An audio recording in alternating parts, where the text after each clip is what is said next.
टाकलेली. आता पण मरमर करून मी ते कष्ट करून ते EMI चुकवते. तरी पण बोलते घर पाडायचं का पाडायचं.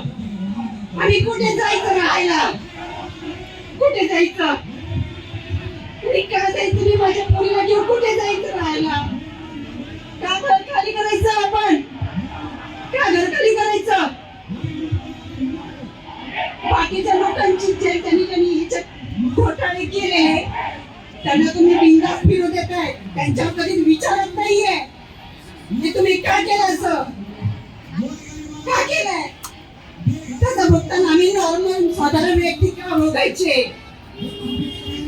आम्हाला आमचं हक्काचं घर पाहिजे, लिगली पाहिजे.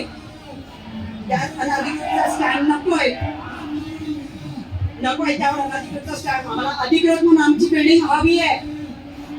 जर का ती देणं होत नसेल तर आम्ही जेवढे पैसे पेड केलेले आहे, जेवढे पेड केलेले आहेत तेवढे आम्हाला व्याजासकट हवे आहे.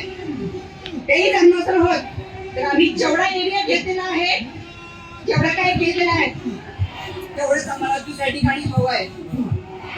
मी माझ्या पुरीला घेऊन बाहेर जाणार नाही आणि आपण सगळे जायचं